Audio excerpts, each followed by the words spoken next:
بسم الله الرحمن الرحيم الحمد لله رب العالمين والصلاة والسلام على أشرف الأنبياء والمرسلين نبينا وإمامنا محمد وعلى آله وصحبه أجمعين أما بعد حياكم الله أيها الأحبة. Je suis heureux d'être parmi vous aujourd'hui le dimanche le 23 du mois Safar de l'année 1447 de l'Hégire, correspondant au 17 août 2025. Donc, nous nous retrouvons par la grâce d'Allah subhanahu wa ta'ala afin de poursuivre ensemble notre lecture de cette risala extrêmement profitable de l'imam Muhammad ibn Abdul Wahhab qui est décédé en l'an 1206. Cette risala, cette lettre qu'il a adressée aux gens du Maghreb d'une manière générale et en particulier aux hommes de science parmi eux. Donc jusqu'à maintenant, comme vous l'avez constaté, tout ce que l'auteur a cité, rahimahullah, ce sont des versets du Coran. Et ça vous indique la méthodologie de Ahl Sunnah wal Jama'a. Leurs croyances sont basées sur les textes.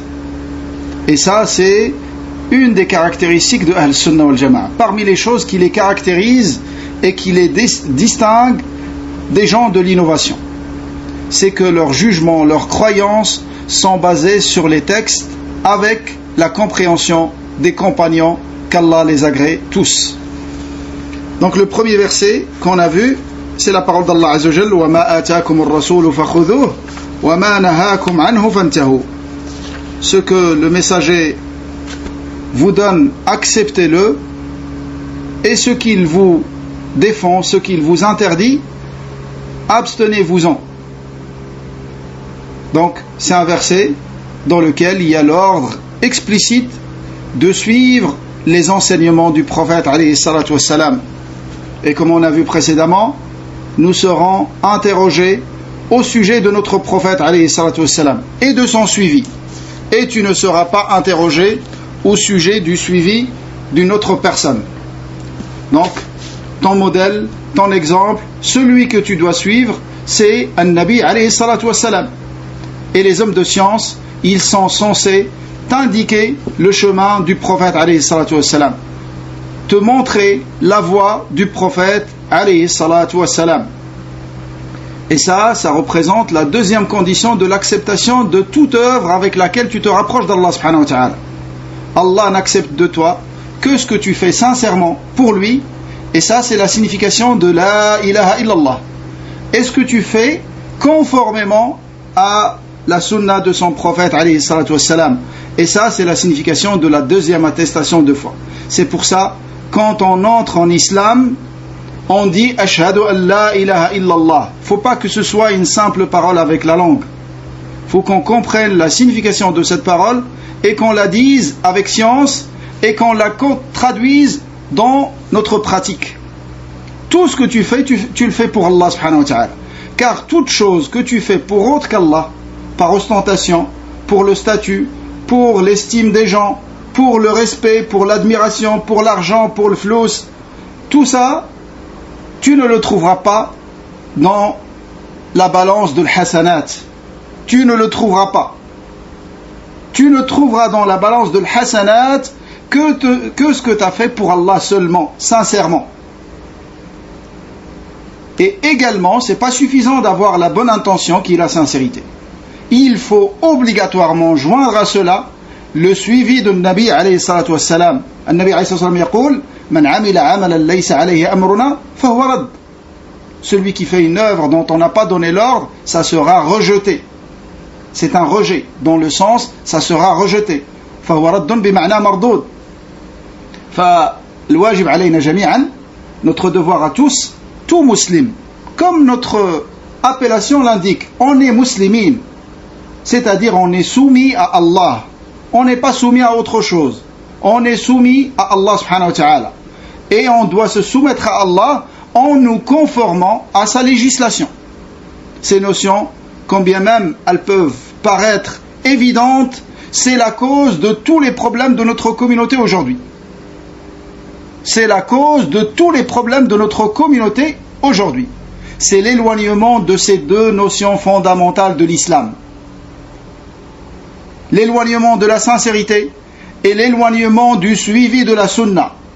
Aujourd'hui, il y en a qui suivent Cheikh un tel, il y en a qui suivent Tariqa une telle, il y en a qui suivent le parti politique un tel, et ce qui nous sera profitable auprès d'Allah, c'est de suivre la religion d'Allah subhanahu wa ta'ala et de s'éloigner de toute forme de sectarisme et d'être avec le groupe des musulmans et avec leur gouverneur musulman.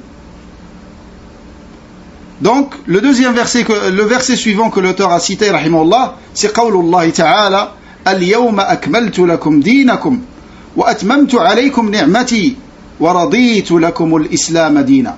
Allah subhanahu wa ta'ala, il nous dit dans ce verset, هذه الآية العظيمة, ce verset, magnifique verset qui a été révélé le jour de Arafat, dans la terre sacrée d'Allah subhanahu wa ta'ala, al-Balad al-Haram, pendant le jour de Arafat, qui a coïncidé cette année avec le jour de l'Jumu'ah, comme ça a été rapporté authentiquement de Omar ibn al-Khattab radiyallahu anhu, dans lequel Allah nous dit, dans le sens approximatif, aujourd'hui, j'ai parachevé pour vous votre religion. Écoutez, had l'aya, ikhwa, elle mérite toute notre attention. Al-yawma akmaltu lakum dinakum. Aujourd'hui, j'ai parachevé pour vous votre religion. Wa atmamtu alaykum ni'mati. Et j'ai accompli, ou je vous ai comblé de mes bienfaits. Ou j'ai accompli sur vous mes bienfaits. النعمة هنا تفيد العموم لأنها أضيفت. نعمتي يعني نعمي, mes bienfaits. وَرَضِيتُ لَكُمُ الْإِسْلَامَ دِينًا. Et j'ai agréé pour vous l'islam comme religion. Allah subhanahu wa ta'ala nous informe, comme a dit l'imam Tabari, tout ce que je vais dire, c'est tiré de tafsir de l'imam Tabari, au sujet de ce verset. Il dit, Allah subhanahu wa ta'ala, il nous dit dans ce verset, aujourd'hui j'ai parachevé pour vous votre religion. Allah il s'adresse aux croyants. Il leur dit, aujourd'hui j'ai parachevé pour vous toutes mes prescriptions. Je vous ai montré toutes les sentences et toutes les limites à ne pas transgresser dans la religion. Et je vous ai clarifié les ordres et les interdits, le halal et le haram, le licite et l'illicite, avec ce que je vous ai révélé dans mon livre, qui est le Coran al-Azim,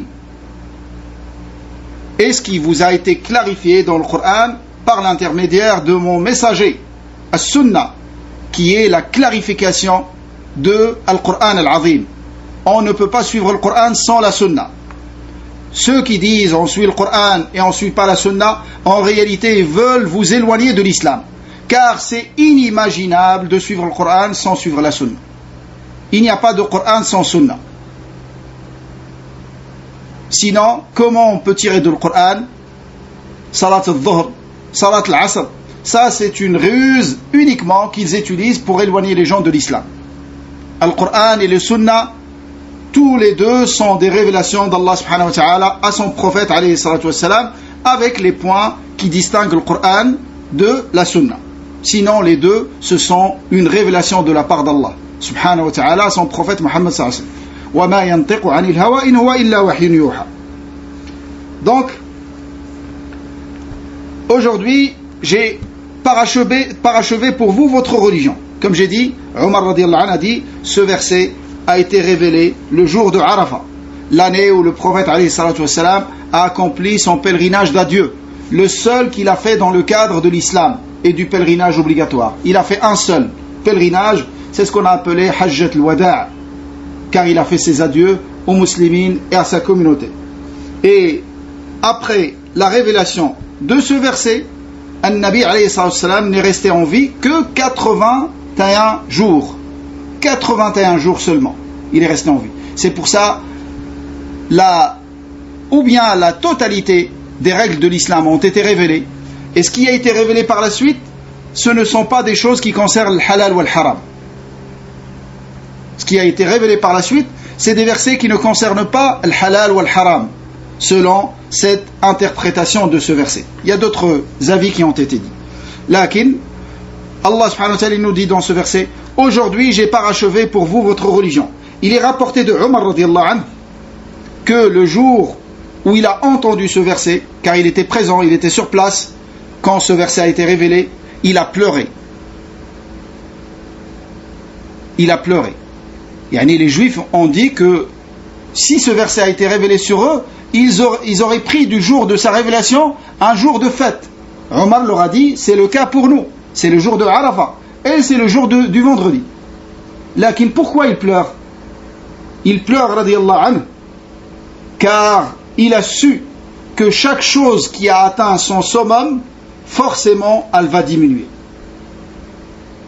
Chaque chose qui atteint le summum, forcément, elle diminue. Et ce qui va diminuer ici, c'est pas l'islam. L'islam, il est préservé jusqu'à la fin des temps.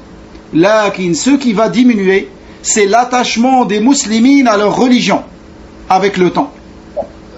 C'est pour ça il est rapporté dans le hadith sahiha que vers la fin des temps, il y a des musulmans qui ne vont connaître de l'islam que la parole La ilaha illallah. C'est tout ce qu'ils vont savoir de l'islam.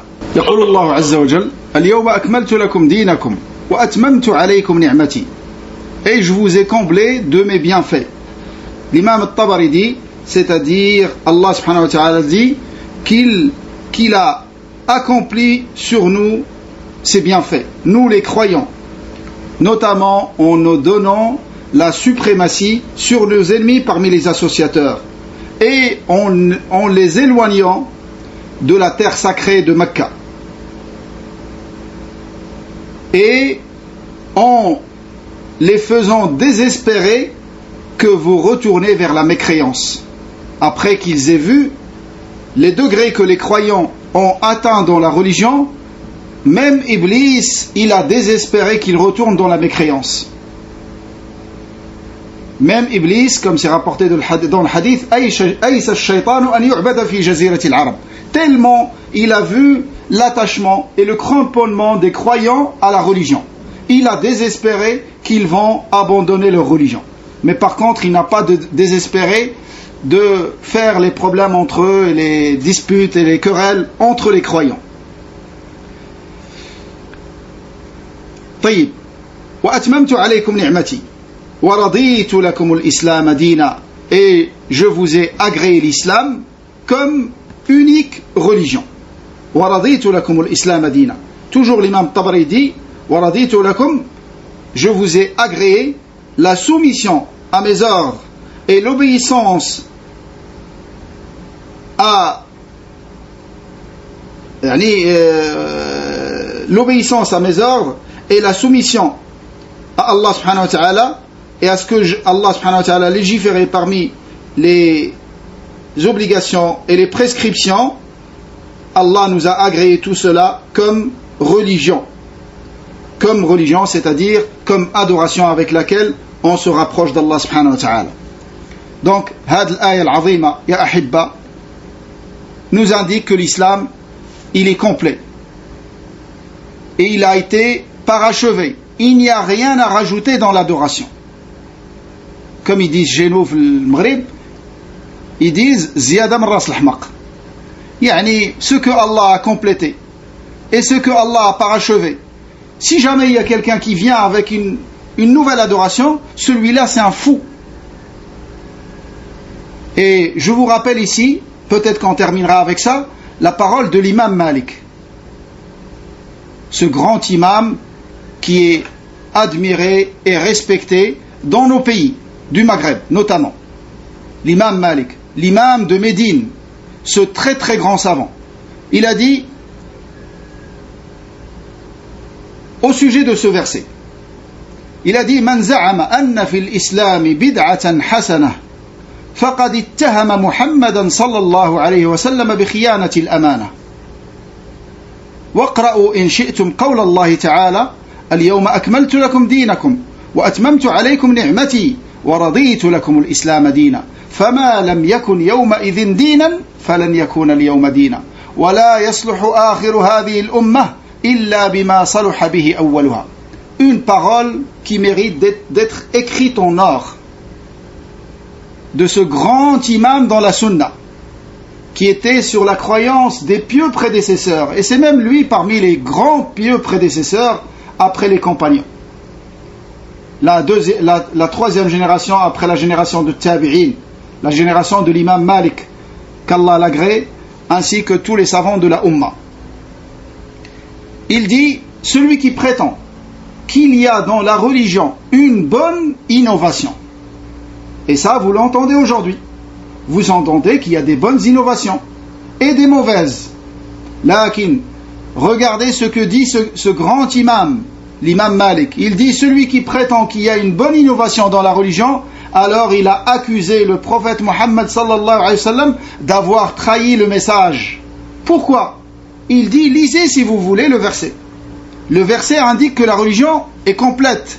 Donc si quelqu'un, il prétend qu'il y a une nouvelle adoration qu'on puisse rajouter dans la religion, c'est qu'il accuse le prophète alayhi salam de ne pas avoir tout transmis de ce que Allah lui a révélé. Et il a dit, et ce qui n'a pas été considéré comme des adorations à l'époque du prophète alayhi salam, ça ne sera pas des adorations après eux, après le prophète alayhi salam et les compagnons. Et les derniers de cette communauté ne seront réformés qu'avec ce qui a réformé les premiers de cette communauté, qui sont la génération des compagnons. Qu'est-ce qui a réformé les compagnons? On sait tous comment étaient les compagnons. Avant, comment étaient les gens dans la péninsule arabique. Yani l'un d'entre eux, quand il allait faire ses besoins, il urinait sur son pied, comme c'est rapporté dans les livres. Ils étaient dans une bassesse, dans plein de domaines. Là, qu'ils regardaient, quand Allah leur a comblé de ce bienfait qui est le Coran, et qu'ils l'ont estimé à sa juste valeur, et qu'ils l'ont suivi avec la bonne compréhension, regardez comment Allah les a élevés. Et c'est devenu les maîtres de ce monde. Et ils étaient craints par toutes les puissances de la planète, par les plus grands empereurs de la terre. À cause de quoi? À cause de l'attachement à la vraie religion, au vrai islam, l'islam sur lequel était notre prophète Muhammad sallallahu alayhi wa sallam. Et dans le même sens, Abdullah ibn Umar radiyallahu anhu, il dit, kullu bid'atin dalala wa in ra'aha an-nasu hasana. Il dit, chaque innovation est un égarement, quand bien même les gens la voient comme un bien. Na'am ya ikhwa. Car l'innovation a lieu dans l'adoration.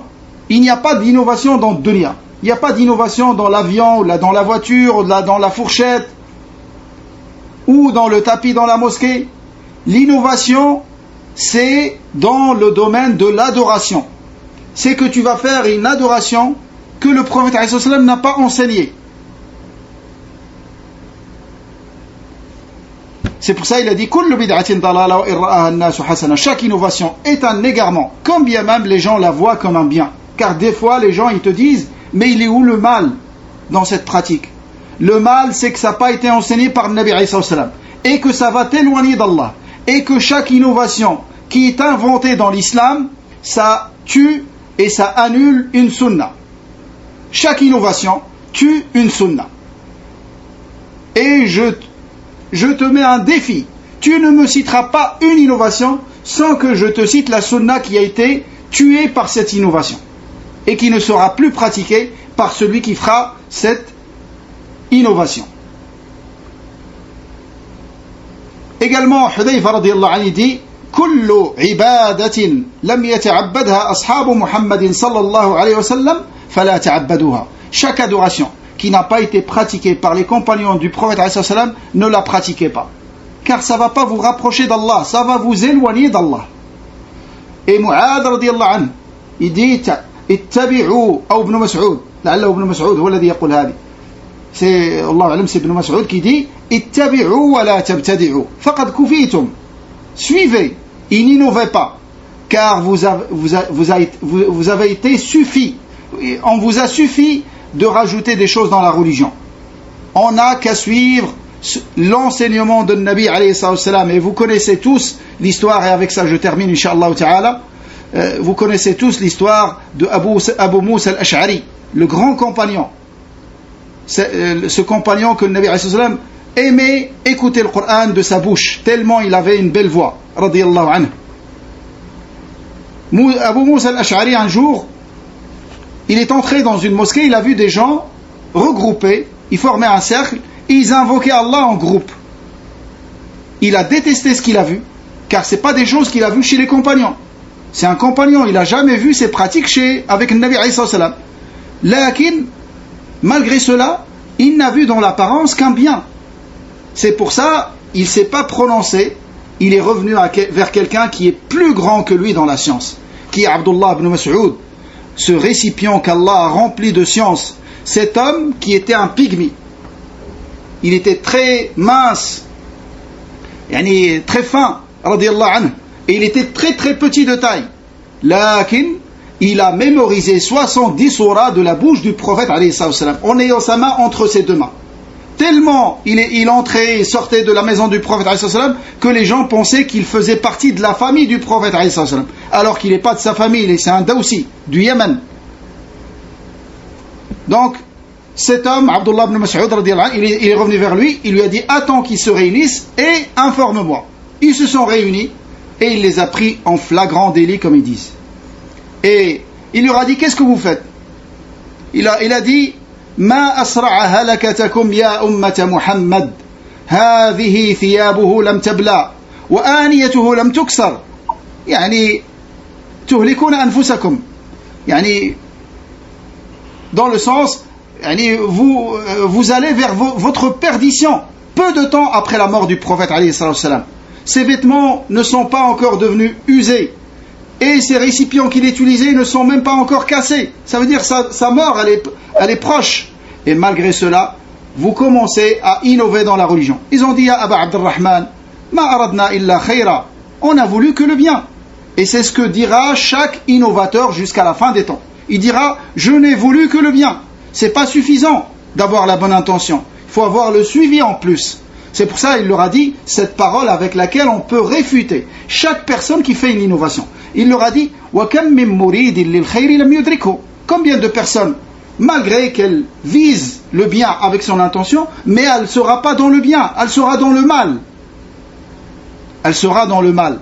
Et il leur a ordonné de compter leurs péchés et que lui, il se charge que rien ne sera perdu de leurs bonnes actions. Au lieu de compter leurs bonnes actions, qu'ils comptent leurs péchés, s'il y a quelque chose à compter. Et la plupart de ces gens qui ont commencé par ce qu'on peut appeler entre parenthèses une petite innovation, ont fini dans les rangs de l'Khawarij. Ils ont combattu les musulmans le jour de Nahrawan. Ils ont combattu Ali radiallahu anhu avec l'armée des croyants. Regardez vers quoi mènent les innovations. Elles commencent petites, qui ressemblent à la vérité, et elles terminent avec des grands égarements, comme tuer les musulmans et mener vers ces pensées égarées. Wallahu a'lam. Désolé pour avoir été long. Barakallahu fikum wa jazakumullahu khairan. Subhanakallahumma wa bihamdik nashhadu an la ilaha illa ant nastaghfiruka wa natubu ilayk. Wassalamu alaykum wa rahmatullahi wa barakatuh.